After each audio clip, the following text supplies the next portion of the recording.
Hello, welcome to Django Unframed. My name's Conan. Today we are going to look at this absolute beast of a lens.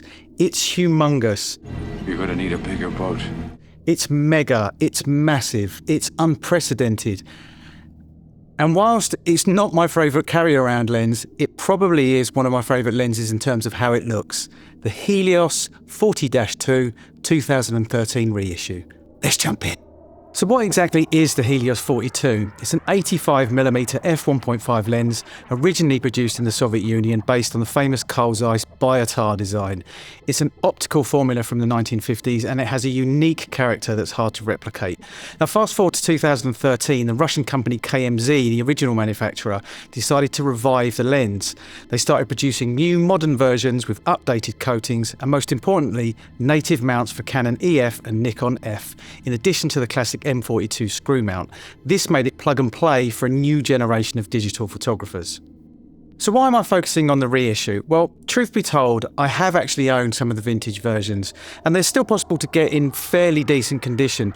But the thing with the reissue is, it's easy to get one that's in virtually brand new condition, and you don't have to worry about haze or fungus or any of the issues that you get with vintage lenses. Now there's some really interesting features on some of these Soviet lenses, namely the Aperture Preset. What you can do is you can choose which aperture you want to shoot in, let's say 4, and it will then lock at 4. So you can quickly zip to 1.5, get very accurate, detailed focus, and then zip to 4, take your shot. Okay, but let's get to the real reason why everyone wants this lens, the Swirly Bokeh. When you shoot wide open at f1.5, especially with a good separation between your subject and the background, magic happens. The out of focus highlights don't just blur, they twist and swirl, creating a very painterly and almost surreal look. It's a signature look that's perfect for dreamy portraits. Now, a word of caution, the effect is strongest when you have a good distance between your subject and the background, and when your background has lots of small, bright points of light. So what are the pros? Well, the unique artistic Swirly Bokeh, the vintage all-metal build obviously, the fast f1.5 aperture for low-light shooting and good subject separation, and the 2013's version has modern mounts. And it's a piece of photographic history, but the cons, it's heavy. I mean, it's really heavy. It's built like a tank. It weighs almost a kilogram, and it will give your hands a workout. The sharpness, it's not clinically sharp. The centre is decent wide open, but the edges are very, very soft. It's a creative look. It's not a landscape lens. Also, it's prone to flare and ghosting, so you might want to use a lens hood. And finally, being manual focus, it takes practice.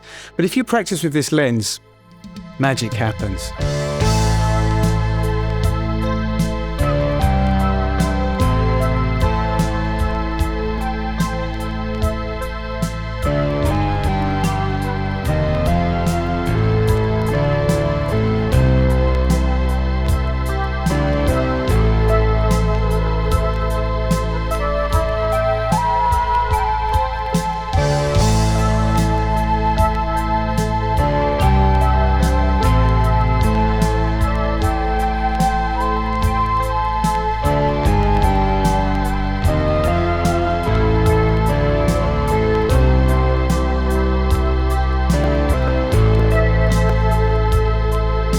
So who is the 2013 Helios 42 for?